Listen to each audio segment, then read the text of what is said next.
just think that they're savvy enough now They'll turn it off. to know when someone's holding back. Right. Yeah. Right. And like, I'm sure all the publicists that book people on the show are going to be like, they're not going to like me saying this, but I always tell them, like, if you come in with a bunch of edits and this and that, I'm like, it's just not going to land as well as it would as if you just have someone just come and be themselves. And of course, like, we're not in the business of making people look bad. That's not what we're trying to do. But I just think be more open and raw and vulnerable, and you'll be surprised. Like, people already like the people, but I think it's another layer of like, wow, I didn't realize that I actually relate to the person as well. I'm excited for you 100%. to do this show.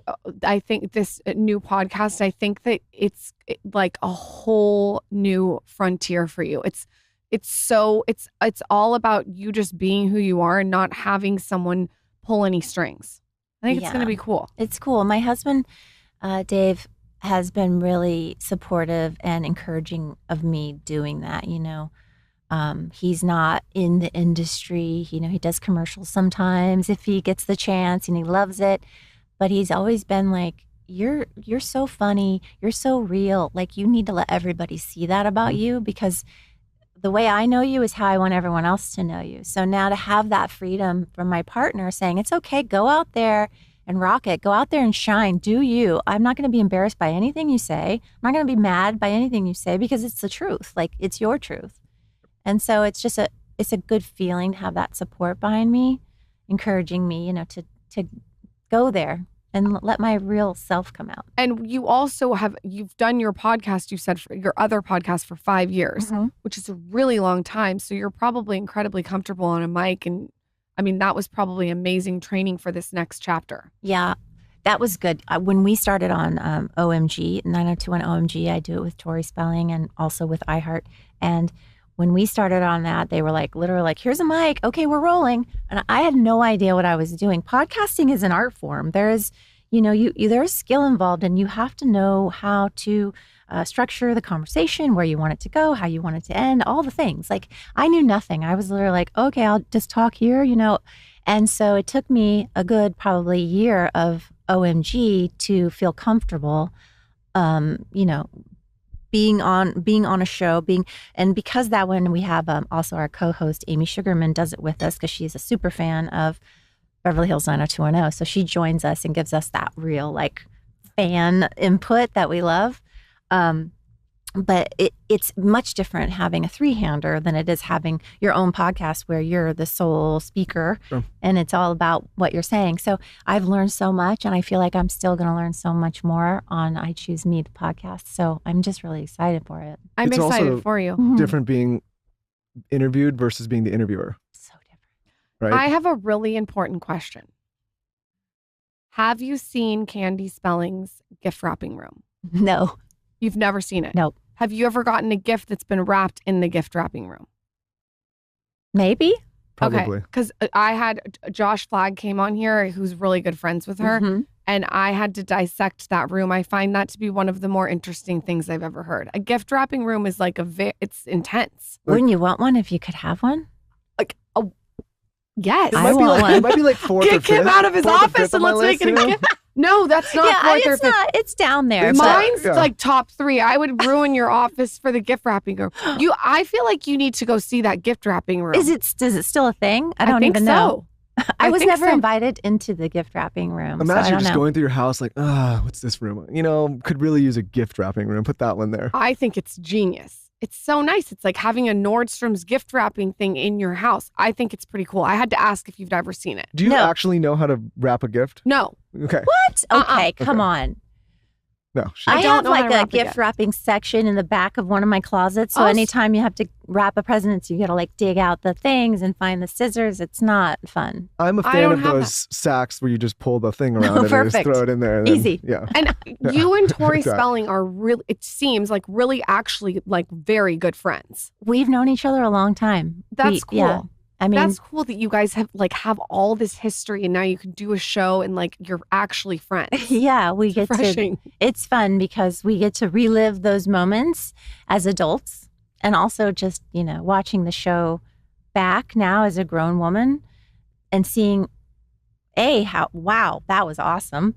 Like, you have a whole new appreciation for it. And for me as a young girl, like what I used to look like or how I used to, you know, carry myself, like all the things that I get to see by watching it. But also just like, I never watched the show. I only did my parts on the show.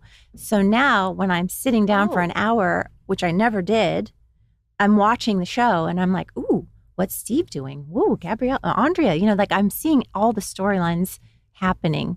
And it's just such a different perspective. Like I'm a fan now of the show.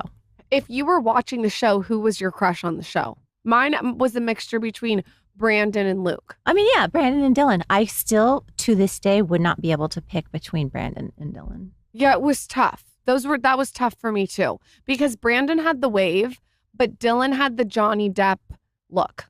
I think I would have picked Dylan. Yeah. He's too bad boy. The bad boy. Yeah, Everybody wants that bad boy. Yeah, he's bad. The leather jacket. It's kind of no, like but if he, Taylor, go get my leather Dean. jacket right now. It's in my office. James Dean. no, but I mean, imagine yourself standing in front of the two of them being forced to pick.